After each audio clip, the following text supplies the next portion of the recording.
বাজবে রে ঢোল বাজবে বাঁশি বাজবে রে সানা বাজবে ঘন মধু বেশ সুখের সীমানা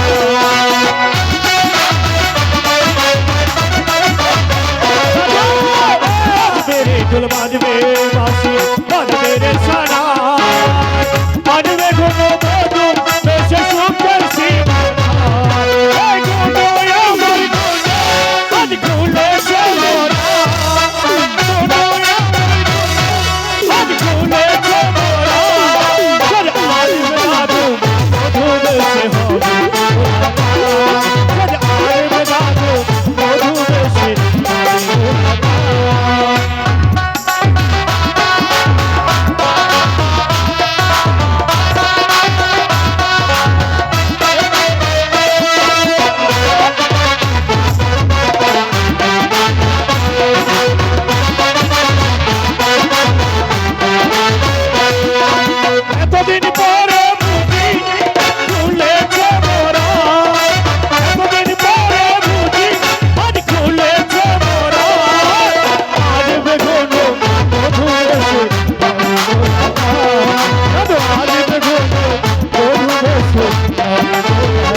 লক্ষ্মী দাদু আমার হ্যাঁ হ্যাঁ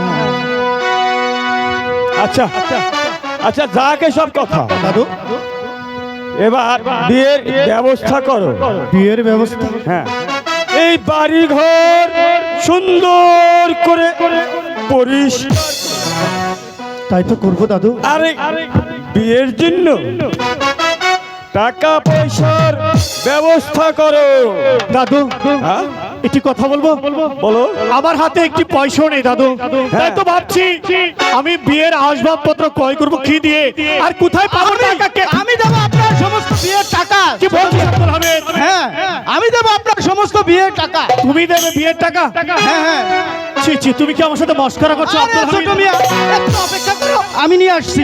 দাদু হ্যাঁ আমি বুঝতে পারছি না হ্যাঁ। আমার বাড়ির চাকর হ্যাঁ এই যে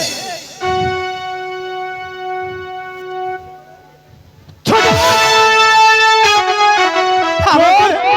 আমাকে মারলে তুই একটা চোর আমাকে আমার বাবাকে সরল পেয়ে সরাটা যেমন চুরি করেছিস নইলে এত টাকা কোথায় পেয়েছিস এই না তোর টাকা বল কোথায় পেয়েছিস টাকা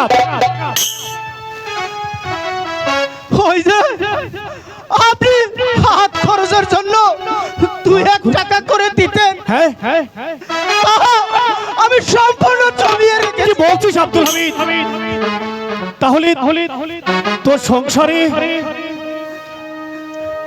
আমার সংসারে কেউ নেই। ওরে আব্দুল হামিদ আমার উপার্জনের যত টাকা দাদু। এবং মাসিক বেতন সমস্তই আমি জমিয়ে ওরে আব্দুল হামিদ এই টুকুলে আমি আমার কেউ নেই। আমি যে ফটো ভুল তুই যে এত মহৎ আমার জানা ছিল না রে আব্দুল হামিদ আমার জানা ছিল না তুই আমার কাছে আয় তুই আজ থেকে চাকর নয় তুই যে আমার আপন জান